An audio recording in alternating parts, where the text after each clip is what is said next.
All right, so what does all this mean? Extreme vetting. Is it an immigration plan that could be a game changer? Will it resonate with Americans? Joining me right now, national security analyst Arash Ari Aramesh and Dr. Zuhdi Jasser, the president of the American Islamic Forum for Democracy. Good to have both of you here. Dr. Jasser, when he talks about extreme vetting, what's your reaction?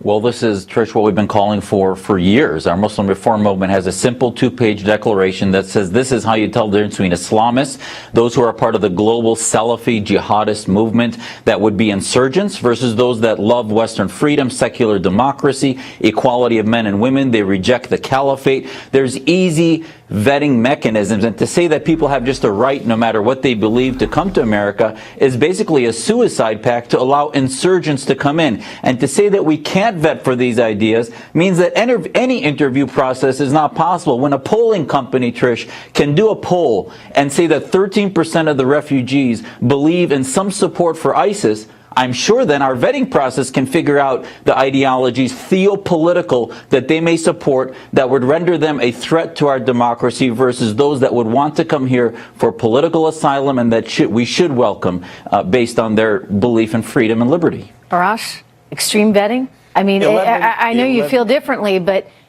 Dr. Zuhdi Jasser is making a very good point here. You know, and Zuhdi is a devout Muslim, I'm not, and it's his job and it's the job of Muslims within the faith to try to reform Islam and the Islamic world. There's a bloody civil war going on, not just between Shia and Sunni, the sects, but also between an Islam that wants to live with the world with peace and also radical Islamists who have a problem not only with other Muslims, in other words, but also with we the rest want of the world. The good Islam to survive and the radicals to go away. And that's Zuhdi's. And we don't want the radicals here. Job. However, 11 million visas were issued last year. Visitors to the United States contributed $108 million an hour, not a day, $108 million an hour to the U.S. economy.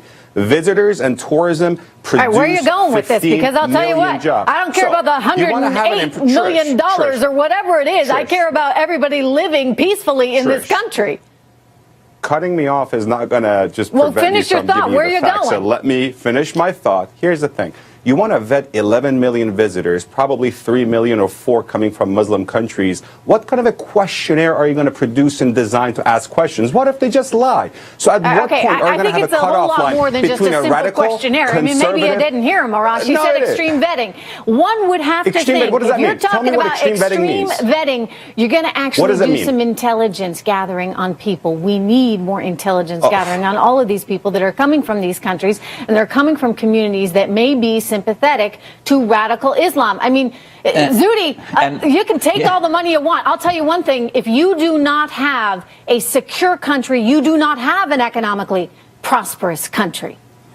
Exactly, and families like ours came here because America was a place we could be free. It is an idea. We can't be suicidal and say that we're not going to do any vetting. We should vet against communists from China, against North Korea. I mean, from any country. This isn't just about being Muslim. Russians right now, the Russians are launching attacks from Iran into Syria. The Russian citizenry, if they're part of the Putin environment of that government, they should also be vetted against because they don't believe in our societal ideology. So it's not just about Muslims, but we cannot just sort of have floodgates and say that we can't vet against it. We've created the iPhone. We should have higher expectations, Arash, from our intel community, and I don't think that's asking for a whole lot. We absolutely have very high expectations. These are men and women from all different faiths, seculars, Muslims, Mormons, Jews, Christians, you name it. People in the CIA, those officers who fall and their names are not even mentioned, they fight for this country. So criticizing them is actually not becoming...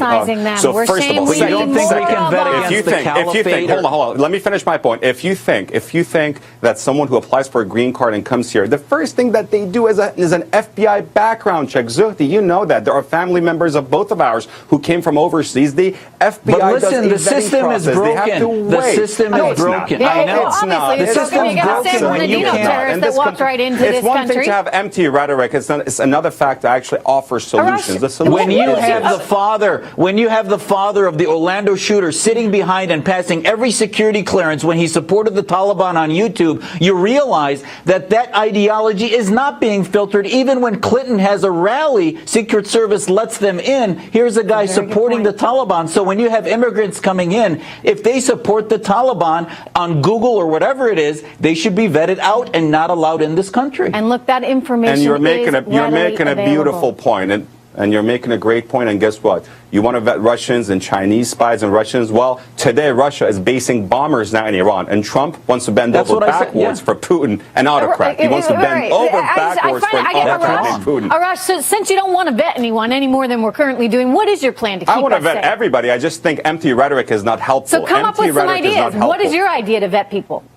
Do you want to vet people? There is already a vetting system in place. 11 million visitors come here. It's not and ideological. How many people have committed crimes? It's not working. Hey, wait a minute. Arash, it's about the current vetting is about violent extremism.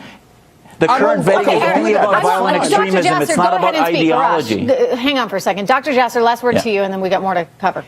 The current vetting is only about violent extremism, terrorism. It's not about Islamism, and that was the point of Mr. Trump's speech. We have to vet against Salafi jihadism, which is a tangible, palpable ideology that we have the technology to vet against and ask them the right question. Common sense. Thank you so much, and you still Arash haven't and told Dr. me how. Jasser. You still haven't told me how. New polls out today show Hillary Clinton is widening her